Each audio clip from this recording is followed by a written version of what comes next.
Jammu Poonch parliament हल्के थमां BJP के MP जुगल किशोर होरें पुंछ का दौरा लाया।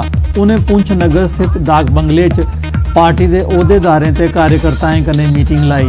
मीटिंग विच उन्हें विकास कम्में ते पार्टी के कामकाज बारे चर्चा की। उन्हें पार्टी च शामिल होने वाले पैंचें ते सरपंचें का स्वागत किया। जुगल किशोर और LOC उपर पाकिस्तानी गोलाबारी कन्नै प्रभावित ग्रां बांडी चेचिया भी गए ते गोलाबारी कन्नै फौत होने वाले दे परिवारजनें कन्नै मिलिए दुख महसूस प्रकट किया। फायरिंग के दौरान हमारे लोग जो है वो जख्मी भी हुए हैं और उनकी शहादतें भी हुई हैं। तो पार्लियामेंट सेशन चल रहा था, मैं नहीं पहुंच पाया। तो अब विशेष तौर पर मेरा आना, उन घरों में जाना, उन दुखी परिवारों के साथ उनका दुख बांटना, उनके साथ बैठना और उनका सहयोग करना, इसके लिए आज मैं विशेष तौर पर पुंछ में आया हूं।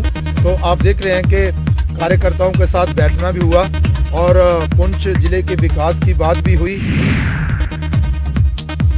बीजेपी MP जुगल किशोर हुंदे पुंछ दौरे उपर लाई गई दी प्रेस कॉन्फ्रेंस विच उन्हें LOC उपर पाकिस्तानी गोलाबारी थमां लोकें की सुरक्षा देने ताईं बनाए जाने वाले बंकरें बारे जानकारी दी। इस दे अलावा नागरिकता संशोधन कानून उपर विपक्ष आसेआ कीते जाने वाले बेबुनियाद हंगामे बारे भी उन्हें दसाया। आज तक 70 वर्षों में किसी भी सरकार ने बंकर्स बॉर्डर पर नहीं दिए थे। जब से नरेंद्र भाई मोदी जी की सरकार बनी है और हम मेंबर पार्लियामेंट बने हैं, तो बॉर्डर क्षेत्र के लिए हमने 19,000 बंकर लाए थे और वो बंकरों का काम जो है वो चल रहा है। लेकिन ये जो आपने कहा कि लोगों की डिमांड है कि और भी बंकर आए, ये बंकर पर्याप्त नहीं है। तो उसके लिए हमने पिछले दिनों प्रयास किया था, हमारे MLC थे प्रदीप जी, इन्होंने भी प्रयास किया था। तो बंकर और भी आए थे और सैंक्शन भी हुए हैं, वो भी काम चल रहा है। जम्मू कश्मीर पंच एसोसिएशन आसिया कठुआ च सरकार दे उस फैसले खिलाफ सख्त नाराजगी प्रकट की गई जिस BDC चेयरमैन ते सरपंचें दा मेहनताना मुकर्रर किया गया है, लेकिन पैंचें की नज़रअंदाज किया गया है। जो पंच जिस वार्ड का उसी वार्ड च रहिंदा है, तो जद भी उठता है कोई छोटे मोटे काम, कोई बड़े काम या कुछ भी है, लोग पहले पंच कश जाते हैं तो पंच उसी तरीके कन्नै उठिए तुरंत काम करने की कोशिश करता। राती 12 बजे भी उठ के जाता है। अस ऐ नहीं गला करते, अस साडा मकसद सिर्फ है कि यदि पंच इन्ना एक्टिव और इस तरीके कन्नै काम करा करता, और यदि वह मानदेय भी बध गए तो वह हौसला भी बदना उसी तरीके का। दबाव बना सरकार के अपील भी करना चाहते हैं कि इसी फैसले पर दोबारा विचार करो, ताकि जी ये डिस्क्रिमिनेशन तुसें की है पैंचे सरपंचे बिच एक फूट पाई है, फूट नहीं पवे। पंचायतें की मजबूत बनाना तो पैंचे की तो सरपंचे की कन्नै मिलिए चलाने की गल करो। ये गल नहीं करो कि पैंचे की बखरा करी लो तो सरपंचे बखरा करी लो। पैंच सरपंच एक PRI एक इंस्टीट्यूशन है, ये पंचायत है, ये कोई बंद मैन कोई गल नहीं है। ये सारी पंचायत की मजबूत करने वास्ते तुसें जिहड़ा एक फैसला किया इसी वापस लियाओ, तिन्ने दा पैंचे का भी जिहड़ा आमदनी को बढ़ाओ। Jammu Kashmir national panthers party ने मांग की है जे उधमपुर जिले के संसू ते सियाल जट्टां पंचायत के लोकें उपर सेना अधिकारियों आसिया लाई गई दी पाबंदियों की हटाई दिता जा या फिर उन्हें की मुतबादल रस्ता या लांघा दिता जा।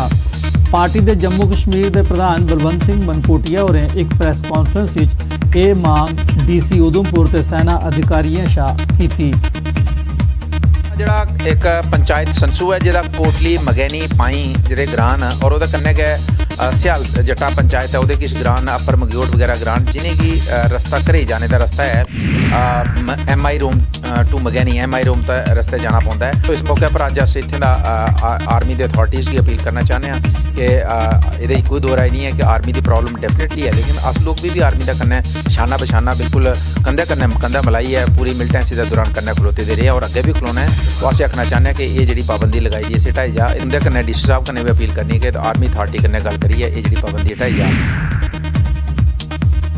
सैकटरी J&K पहाड़ी एडवाइजरी बोर्ड करतार सिंह होरें रजौरी का दौरा लाया तो चीफ एजुकेशन अफसर रजौरी ते बक्ख-बक्ख स्कूलों के प्रिंसीपलें कन्नै मीटिंग लाई। इस दौरान उन्हें पहाड़ी स्पीकिंग स्कॉलरशिप स्कीम का जायजा लेता।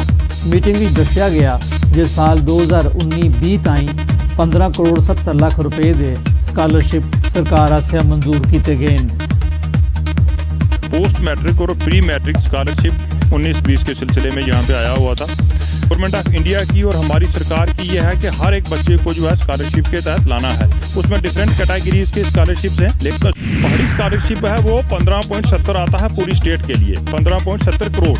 उसमें हम जो 10 करोड़ हैं वो प्री मैट्रिक के लिए यानी कि फर्स्ट से लेकर 12 तक जो रखते हैं, और उसके बाद पोस्ट मैट्रिक स्कॉलरशिप जो होता है वो 5.70 हम रखते हैं, जिसमें हमारे कॉलेजेस के, यूनिवर्सिटीज़ के, मेडिकल कॉलेजेस जो खाली पहाड़ी स्पीकिंग जो स्टूडेंट्स हैं उनके लिए होता है। सिविल सोसाइटी पुंछ आसिया नगर विच एक कार्यक्रम का आयोजन किया गया। कार्यक्रम विच DSP हैडकुआटर मोहम्मद एजाज भट्ट ते DSP ऑपरेशन भीषम दुबे होंदे तबादले उपर फेयरवैल दिता गया। इस मौके सिविल सोसाइटी के मैंबरों के अलावा पुलिस अधिकारियों, समाजी संगठनों के अहदेदारें ते नुमाइंदे भी हिस्सा लेता। इस मौके ट्रांसफर होने वाले पुलिस अफसरें की उनके योगदान लई सम्मानित भी किया गया। म्यूनसिपल कमेटी खौड़ के सहयोग कन्नै खौड़ बाजार विच लोकें की पर्यावरण के संरक्षण के प्रति सोगा करने ताईं एक नुक्कड़ नाटक खेडिया गया। नाटक राहें लोकें की कूड़ेदान का इस्तेमाल करने ते बूटे लाने का पैगाम भी दिता गया। कार्यक्रम में SDM Khour Anil Kumar Thakur, SHO Khour KP Singh ते म्यूनसिपल कमेटी खौड़ के एग्जीक्यूटिव अफसर भी मौजूद है।